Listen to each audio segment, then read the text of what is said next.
Spoiler alert, seriously, do not read on if you haven't seen Avengers: Infinity War. Avengers: Infinity War climaxes with a snap and a white flash, as Thanos finally achieves his goal of eliminating half of all life in the universe. It's quickly become an iconic moment, but the visual effects team behind the film originally wanted to include a deep-cut Marvel Comics Easter egg that would have tied the scene back to an equally iconic moment in the source material. Kelly Port, VFX supervisor at Digital Domain, told The App the team wanted to insert a graphic of Thanos' finger snap as it played out in the 1991 Marvel miniseries, Infinity Gauntlet, on which Infinity War is loosely based. Meaning that, in the moment Thanos snapped his fingers together, the word "snap" would have actually appeared on movie screens for a split second.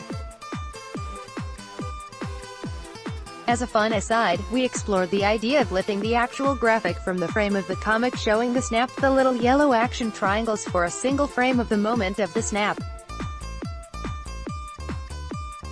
They appreciated the idea but didn't ultimately go for it.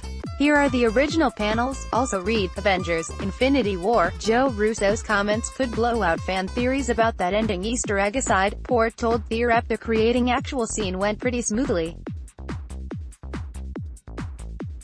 Weirdly enough, you would think this particular shot, this particular critical moment, would have a tremendous amount of pressure and back and forth to get it just right, but it actually went pretty smoothly, he said.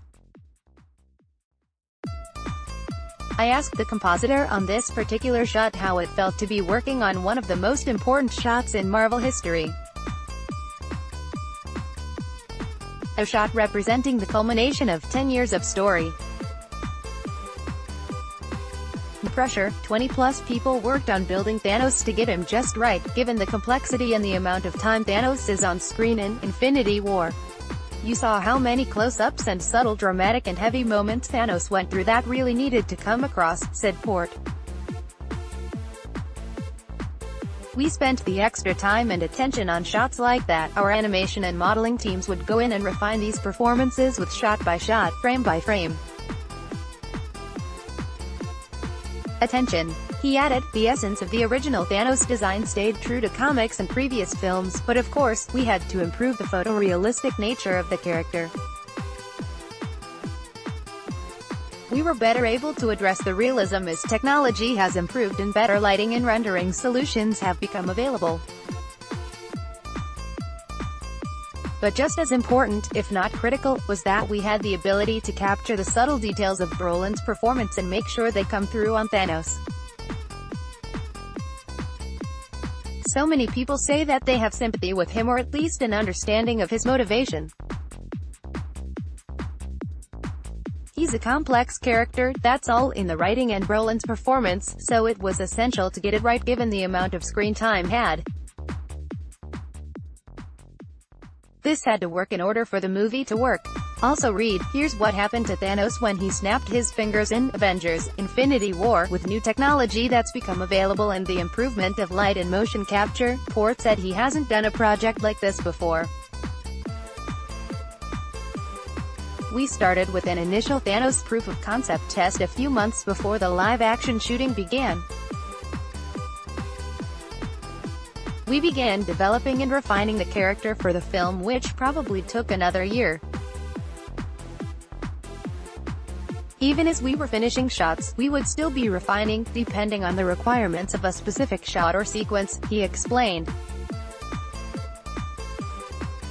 There were little tweaks here and there with costumes, the gauntlet, muscle simulations and skeletal considerations, and how the muscles move over his unique bone structure. All in, this probably took us 2 years. He added, the techniques Digital Domain used for the facial capture have not been used before. We employed machine learning algorithms in several steps of the process, in addition to a lot of blood, sweat and tears, but the end result was that we were able to capture an incredible amount of Brolin's subtle performance and apply it to Thanos. Given the positive reaction of Thanos' appearance, it wouldn't be a surprise if the same VFX team worked on the uber-villain for Avengers 4, set for release next summer. But nothing has been set in stone. It would be an honor, obviously. Port said, Marvel did not immediately reply to TheorEp's request for comment. Marvel has a villain problem. Or until incredibly recently, they had a villain problem. A decade's worth of the most bankable films and memorable heroes Hollywood has to offer, yet they haven't been able to pit the Avengers against a scene-chewing supervillain on par with the Joker, Bane, Doc Ock or Magneto. And no amount of asterisks is going to make those last two part of the MCU. Given that the villains are almost never the best part of a Marvel film, we decided to look back at which ones surprisingly worked, and which ones certainly did not. Please note, we've included the major villains in this roundup, so no Laufey, Mandarin, Dormammu, or Tony Stark circa Civil War, Marvel 21. Ivan Vanko, Whiplash, Mickey Rourke, Iron Man 2. What a mumbling mess. Iron Man has taken down the Hulk, but somehow he struggles with a guy with some extension cord and a pet bird? Marvel 20. Malekith, Christopher Eccleston, Thor, The Dark World. Far be it from an elf to be considered evil, this pale-skinned dude is known for his bad dialogue and even worse ponytail. Marvel 19. Emil Blonsky, The Abomination. Tim Roth, The Incredible Hulk. General Ross is technically the one calling the shots, but Blonsky is the real baddie in The Incredible Hulk. Tim Roth plays him with some sweaty, crazy-eyed gusto, but it's boilerplate gunplay followed by a transformation to another CGI monster who just bashes everything in sight. Marvel 18. Ronan Lee Pace, Guardians of the Galaxy. For a movie as light and breezy as Guardians of the Galaxy, it's a shame its villain is so overly ponderous and heavy-handed.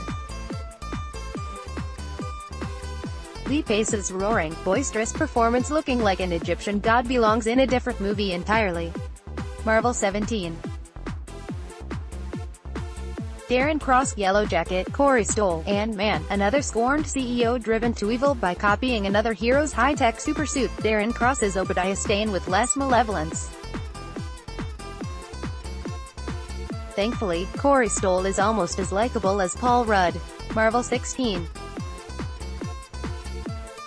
Caecilius, Mads Mikkelsen, Doctor Strange. I'm struck by how little Caecilius is even in Doctor Strange. You could make a case that he's even the second villain behind the giant dimensional face thing Dormammu.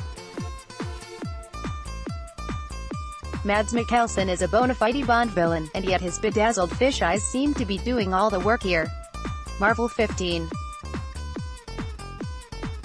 Justin Hammer, Sam Rockwell, Iron Man 2. In another universe, Sam Rockwell might have made a great Tony Stark, and he originally auditioned for the part. But as another fast-talking salesman and munitions dealer, he makes a compelling Tony Stark wannabe and rival, even if he's more greedy than evil. Marvel 14.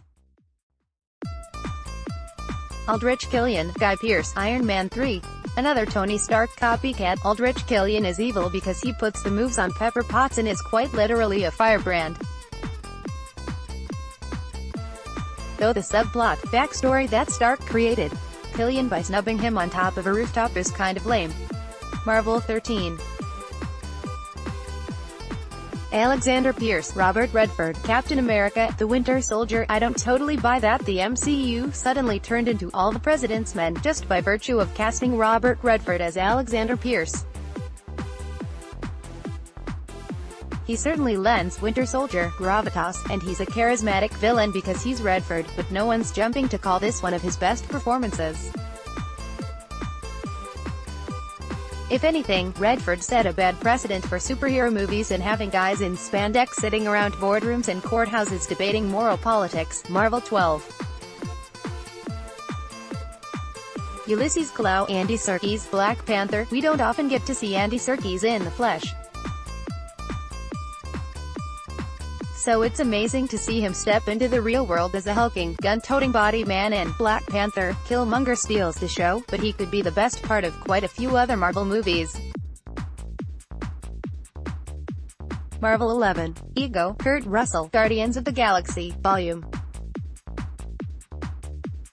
2 inches. He starts benevolent and visionary, but ego spreads his seed across the galaxy, then harvests his children in a hunt for the perfect DNA cocktail of his genes and even gives his human wife a tumor. And he can transform into David Hasselhoff on a whim. Pretty evil dude. Marvel 10. Ultron, James Spader, Avengers, Age of Ultron. Ultron may be an android, but is voiced by James Spader in his signature quick, dry, and condescending tone. He has more personality and depth than a lot of the villains on this list. He taunts Tony Stark by constantly playing "I got no strings on me," and gives the illusion of grand themes as he goes on about AI and the folly of man. I never understood why an unstoppable being that could exist in the internet would make a physical manifestation of himself that could be so easily defeated. Marvel 9. Obadiah Stane, Ironmonger. Jeff Bridges, Iron Man. Every villain Iron Man has faced is a result of someone stealing and manipulating Tony Stark's tech. No one did that better or more convincingly than Obadiah Stane, who paid off terrorists to kidnap Stark but had a plausible motive as a ruthless corporate suit in doing so. The final battle between Iron Man and Ironmonger is much better than Iron Man fighting swarms of drones.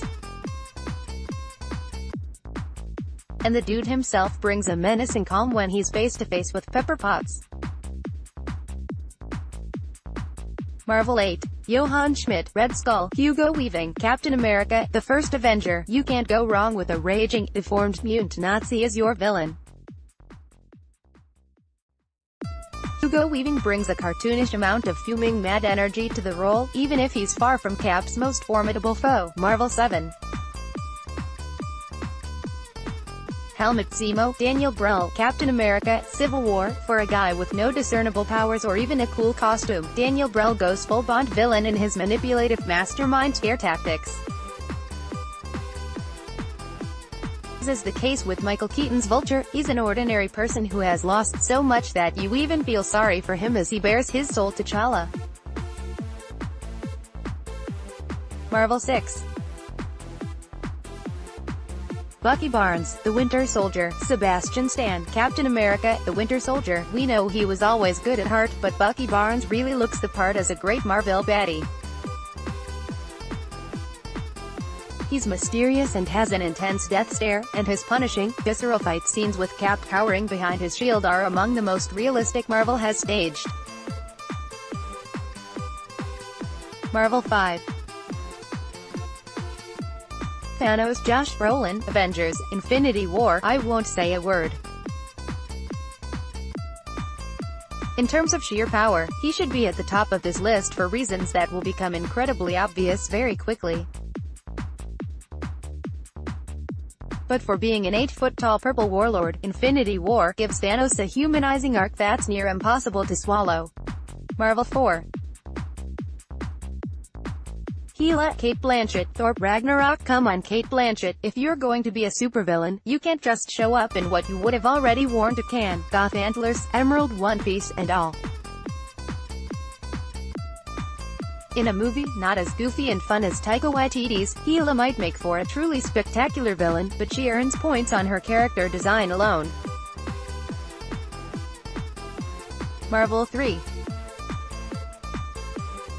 Adrian Toomes, Vulture. Michael Keaton, Spider-Man, Homecoming. Just when you thought Michael Keaton was done making superhero movies, he joins the Spider-Man reboot and puts together this scarily genuine performance of a working-class warrior scorned and forgotten by the Avengers' heroics. Thor could manhandle him, but against a teen Spidey, it's Vulture's modest proportions of evil and vengeful values that make him feel real. Sony 2. Loki, Tom Hiddleston, The Avengers, Thor. I don't have a fangirlish affinity for Tom Hiddleston's Loki like most people do, but his playful and mischievous good guy, bad guy routine with Thor and the other Avengers have made him a Marvel mainstay for a reason. Marvel 1. Eric Killmonger, Michael B. Jordan, Black Panther, as played by Michael B. Jordan with a menacing swagger. Killmonger has fashion sense, sexuality, confidence, and he makes you believe he's right. His tragic backstory and honest Oakland upbringing make him empathetic, but it's his blackness that speaks volumes. The scene where he's introduced, with Killmonger stealing an ancient hatchet and confronting the white clerk in the museum, might be Marvel's finest moment period, and is by far the best villain Marvel has had to offer. Marvel has a villain problem. Or until incredibly recently, they had a villain problem. A decade's worth of the most bankable films and memorable heroes Hollywood has to offer, yet they haven't been able to pit the Avengers against a scene-chewing supervillain on par with the Joker, Bane, Doc Ock or Magneto. And no amount of asterisks is going to make those last two part of the MCU. Given that the villains are almost never the best part of a Marvel film, we decided to look back at which ones surprisingly worked, and which ones certainly did not. Please note, we've included the major villains in this roundup, so no Lafitte, Mandarin, Dormammu, or Tony Stark circa Civil War.